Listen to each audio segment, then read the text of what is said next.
Bismillahirrahmanirrahim. Assalamualaikum warahmatullahi wabarakatuh.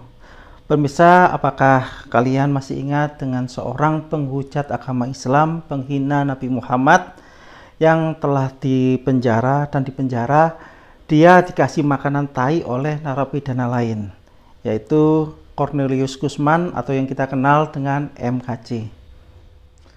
Nah, kabar baiknya MKC ini sekarang sudah bebas. Bismillahirrahmanirrahim, semoga beliau sekarang mendapatkan efek jerah dan nggak akan menghujat lagi. Kabar buruknya, ya ini kabar buruknya nih, beliau langsung live streaming bersama Pak Pendeta Yusuf Manubulu. Nah, di situ ada kabar buruk ya, karena Pak Pendeta ini tanyanya nih aneh-aneh. Bagaimana pertanyaannya? Nih, saya sepilkan. Saya dengar Pak Kosman mengalami mujizat ya waktu dikasih makan kotoran ya. Pak Kosman rasanya seperti apa waktu dikasih makan kotoran itu?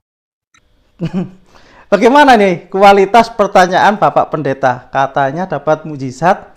Bagaimana rasanya makan kotoran manusia begitu? Nah, kocak sekali ya, sekelas pendeta dia menanyakan, mungkin karena dia penasaran ya bagaimana rasanya tai manusia itu. Jadi dia tanya ke Guzman seperti itu. Tapi sebelum kita dengar jawaban dari Pak KC, MKC atau Pak Guzman, saya akan review dulu masing-masing dari orang tersebut, dari MKC, dari orang yang ngasih makanan tai, dan dari Pak Pendeta ini. Kita review semua biar semua tahu siapa mereka.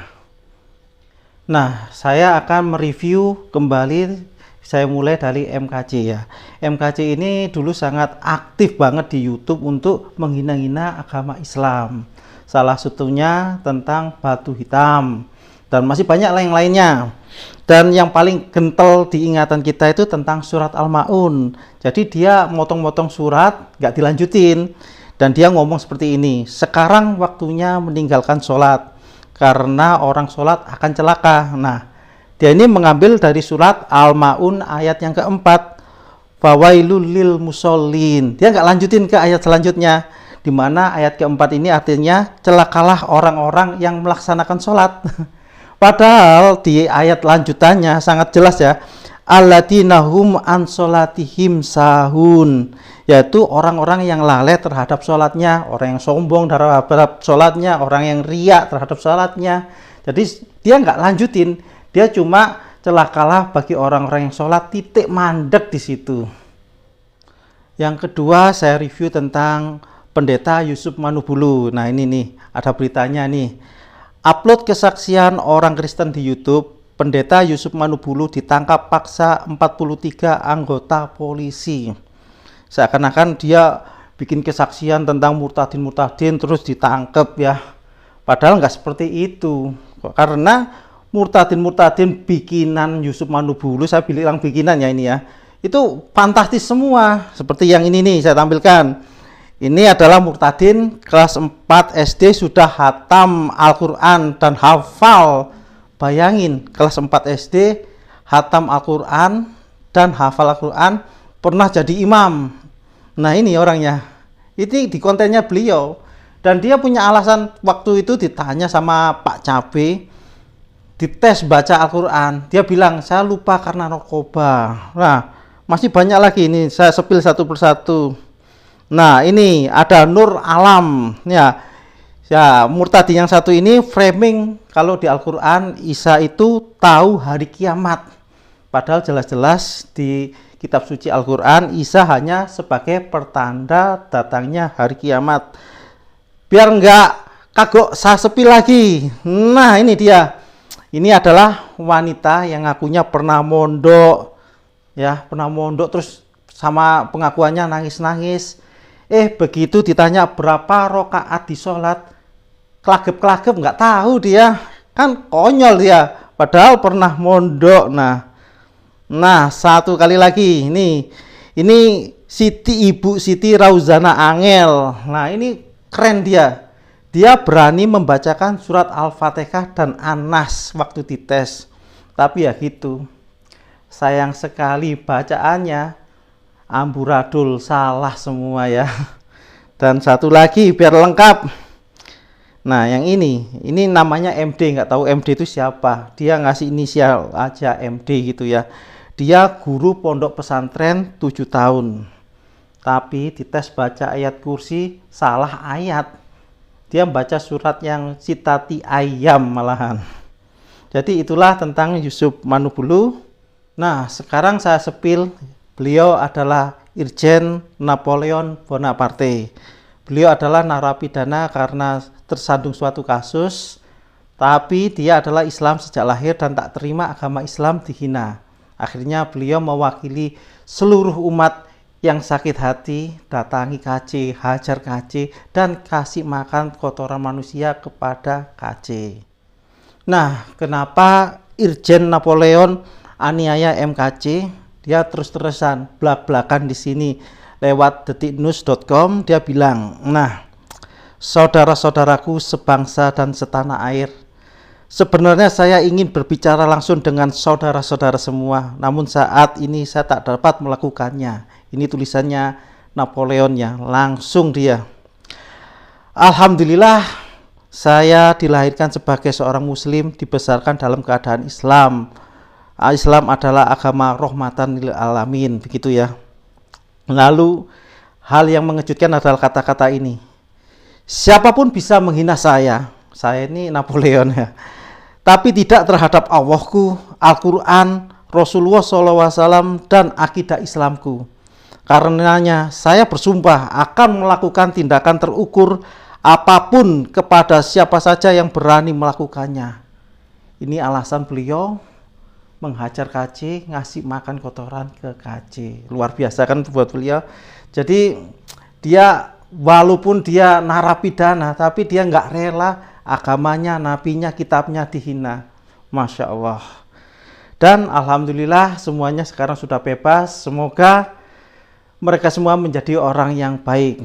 Jadi sekarang saya waktunya perdengarkan bagaimana rasanya tai menurut MKC ini ya. Apakah dia berkata jujur apa bohong? Kalian pasti bisa menganalisanya sendiri, bisa memikirkannya sendiri. Apakah KC ini ngomong bener apa ngomong salah ya? Mengingat dia sudah bonyok ya, pernah bonyok dipukuli sama Bapak Napoleon dan teman-temannya. Kita dengerin sekarang. Nah, ini adalah kesaksian dari Bapak Cornelius Guzman atau yang kita kenal dengan MKC atau MKC ya. Kita dengarkan bareng-bareng. Saya ditangkap di Bali tahun 2021, dibawa ke Bareskrim di Jakarta. Saya di Jakarta mengalami peristiwa, yaitu saya disiksa oleh napi lain, dan saya sampai dikerubutin, diinjak-injak, sampai tulang ekor saya patah, bahkan sampai saya diberi makan kotoran manusia oleh napi lain waktu di Bareskrim. Jadi dia bilang saat di Bareskrim dia dihajar, tulang ekornya sampai patah, lalu dia dikasih makan kotoran manusia. Iya, benar. Ini pihak kepolisian juga mengakui dan pihak penganiaya juga mengakui bahwa dia melakukannya. Dan semoga ini menjadi pelajaran berharga bagi beliau. Dan sekarang kita lanjutkan lagi bagaimana rasanya tai. Ini aku agak-agak geli ya. Masa ada pendeta tanyanya seperti itu gitu loh. Gimana rasa tainya? Apa dia pengen tahu rasanya tai seperti apa? Penasaran mungkin ya. Kita lanjutkan ya dengan pertanyaan dari Pak Pendeta Yusuf Manubulu ini dan bagaimana jawaban MKC. Saya dengar Pak Kosman mengalami mujizat ya waktu dikasih makan kotoran ya. Pak Kosman rasanya seperti apa waktu dikasih makan kotoran itu? Saya dikasih makanan tinja, makanan kotoran oleh narapidana lain, tapi saya tidak tahu itu bahwa itu adalah kotoran manusia, karena bagi hidung saya tidak mencium bau apa-apa. Rasanya kayak lumpur biasa aja. masuk ke dalam perut saya. Luar biasa ya, Tuhan Yesus. Ya, Luar biasa ya. Konyol ya Pak Manubulu ini, dan jawaban Aceh ini jelas-jelas bohong. Dia menanyakan mujizat apa gitu ya. Dia dipukuli lebam, diinjak-injak tulang ekor patah. Nggak ada mujizat di situ. Kenapa kalau ada mujizat, kenapa dia jadi bonyok kayak gini, terus tulang ekornya jadi patah? Harusnya mujizatnya di sini aja lah, muka nggak hancur, tulang ekor nggak patah. Lah kok mujizatnya merubah rasa tai menjadi rasa tanah. Kalian bisa menilai lah sendiri. Dan satu lagi ya, saya akan mengoreksi ya. Ini Pak KC bilang bahwa dirinya diinjak-injak sampai tulang ekor patah ya. Nah, kita dengerin dari berita yang beredar. Nah, ini dari merdeka.com ya. Begini tampang MKC usai dihajar Irjen Napoleon karena hina Islam. Babak belur ya. Ini saya scroll ya. Irjen Napoleon bakal tanggung jawab ya, dia mengakui gentle banget ya. Ini pernyataan beliau, kita skip dulu. Tak terluka parah, penganiayaan oleh Irjen Napoleon terhadap MKC diketahui berlangsung di Rutan Cabang Bareskrim Polri. Penganiayaan yang berujung pada luka lebam pada MKC pun dibenarkan oleh pihak kepolisian. Iya betul, kata Dirtipidum Bareskrim Brigjen Andirian Jayadi pada merdeka.com. Usai mendapatkan penganiayaan, pihak kepolisian menyebut MKC tak mengalami luka serius. Loh, nggak mengalami luka serius loh Pak KC. Masa Pak KC bilang tulang ekor patah? Yang benar yang mana Pak KC? Enggak. KC luka parah ini ya. Ujar Bareskrim Polri Komjen Agus Andrianto saat dimintai konfirmasi Minggu. MKC langsung dilarikan ke RS Polri Kramat Jati, pengecekan serta perawatan. Jadi ini fotonya dia saat babak belur. Nah, tertulis di sini KC lebam oleh Irjen Napoleon, tapi tak mengalami luka serius. Ayo Pak KC, yang jujur lah. Masa barusan keluar dari penjara sudah mulai bohong-bohongnya lagi. Dan di sini alasan tegas dari Irjen Napoleon Bonaparte melakukan penganiayaan terhadap MKC, salah satunya adalah dia yakin bahwa MKC ini ada dalang di belakangnya. Dia yakin MKC berani berbuat nekat berulang-ulang kali karena ada donatur, karena ada orang yang menggerakkan dia dari belakang.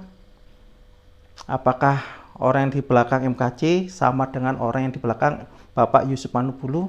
Kita nggak tahu. Yang penting semoga mereka berdua nggak berulah lagi, nggak menghujat Islam lagi, dan Bapak Manubulu nggak memproduksi murtadin apal-apal. Yang murtad silakan murtad, ngomong sejujurnya, nggak usah pakai ngaku-ngaku lulusan pondok pesantren, juara 1 MTQ, nggak usah, jujur saja murtad karena apa gitu. Dari saya cukup sekian. Kalau ada salah-salah itu murni dari saya, kalau ada benarnya itu dari Allah Subhanahu wa taala. Jangan lupa subscribe channel Salam Satu Ilah. Terima kasih. Wassalamualaikum warahmatullahi wabarakatuh.